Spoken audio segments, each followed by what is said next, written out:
मेरे spiritual father ने एक दिन मेरे को बोला था 2012-11 में, जब मैंने कहा था मुझे लैंड चाहिए, मुझे जमीन चाहिए चर्च के लिए, मुझे चर्च चाहिए, उन्होंने कहा था नहीं, मसा चाहिए, बाकी चीजें अपने आप आएंगी। क्योंकि लाइफ क्या है? स्पिरिचुअल है। लाइफ क्या है? स्पिरिचुअल है। आमीन। एक औरत जिसका पति मर गया, बहुत अमीर थी वो, उस देश के प्रेसिडेंट को जानती थी। जब वो उसका बेटा बड़ा हुआ तो उसने कहा कि मैं अपने बेटे को अमेरिका पढ़ाऊंगी। उसका वीजा फाइल बनाई, वीजा के लिए भेजा, वीजा वाले ने रिजेक्ट कर दिया। वो गुस्सा हुई कि मैं इतनी अमीर हूं, देश में कुछ टॉप के अमीरों में उसका नाम आता था, प्रेसिडेंट के साथ उसका उठना बैठना रिलेशनशिप, यानी एक अच्छी बाप बेटी वाली ऐसा उसके साथ रिलेशनशिप थी उस देश के प्रेसिडेंट के साथ। दोबारा फाइल भेजी, रिजेक्ट कर दी। उसे गुस्सा आया, उसने प्रेसिडेंट से बात की कि मुझमें, हमारी फाइल में कोई कमी नहीं, मेरा बेटे में कोई कमी नहीं, हमारे पैसों में कोई कमी नहीं, क्यों ये अमेरिकन एम्बेसी वीजा नहीं देती? उसने लेटर लिखा प्रेसिडेंट ने कि इसको वीजा दिया जाए, ये हमारे देश का रेपुटेशन, बड़ा अच्छी रेपुटेटिव लेडी है, तो इसको वीजा मिलना चाहिए। फिर फाइल गई, फिर वीजा रिजेक्ट हो गया। सुनो हुआ क्या? ताली क्यों बजा रहे हो? आपको मालूम है हुआ क्या? उस लेडी के ऊपर एक तांत्रिक, एक नेटिव, एक गलत व्यक्ति के द्वारा शब्द घोषित किए गए थे कि तेरा वंश कभी बाहर नहीं जाएगा या तू कभी भी सफलता नहीं देखेगी। ये उसके ऊपर वर्ड्स रिलीज किए गए थे और उस वर्ड्स के कारण जो उसके ऊपर डाले गए थे, एम्बेसी काउंसिल कहता है जब मेरे पास ये फाइल आती, पता नहीं मेरे को क्या होता है। उसको मालूम था कि बिल गेट की फाइल को रिजेक्ट करने का मतलब है कि मैं अपनी नौकरी से हाथ धोऊंगा, और वो नौकरी छोटी मोटी नहीं होती, लाखों रुपए की तनख्वाह और बड़ी तगड़ी पोस्ट होती। फिर भी वो वीजा रिजेक्ट करता गया। कारण मालूम नहीं था। कारण ये था कि उस औरत के पीछे एक कर्ज काम कर रहा था। जब आपकी लाइफ के पीछे कर्ज काम करते हैं तो दुनिया आपके खिलाफ काम करती है।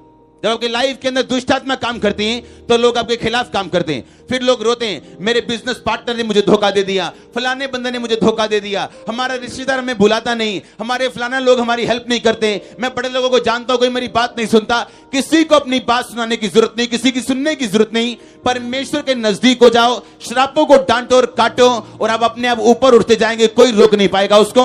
हालेलुया। आप जानते दाऊद जब वो सिकलग में था तो लिखा उसकी बस्ती फूंक दी गई, और लोगों ने, दाऊद के लोगों ने, वो लोग जो कभी निराश थे, ऋणी थे, कर्जाई थे, और पहले शमूएल में निराश, ऋणी, कर्जाई, दूसरा शमूएल में वो शूरवीर बन चुके थे। हाँ, और वो लोग जब दाऊद पे मुसीबत आई, पता क्या बोले? दाऊद का साथ देने के बजाय बोले कि हम दाऊद को पत्थरवा करके मार देंगे क्योंकि दाऊद के कारण हमारे परिवार मरे। आप जानते जब परमेश्वर ने दाऊद को परखा तो दाऊद, लिखा उसने अपने मन में परमेश्वर का वचन सोचा, बोला और हियाव बांधा।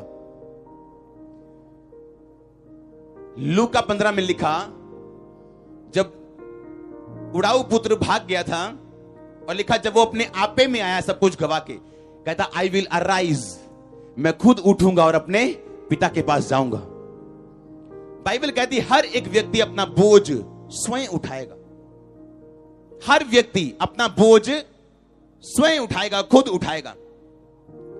बाइबल ये कहती है जब आप ये बात समझ जाते कि लाइफ इज स्पिरिचुअल, जिंदगी क्या है?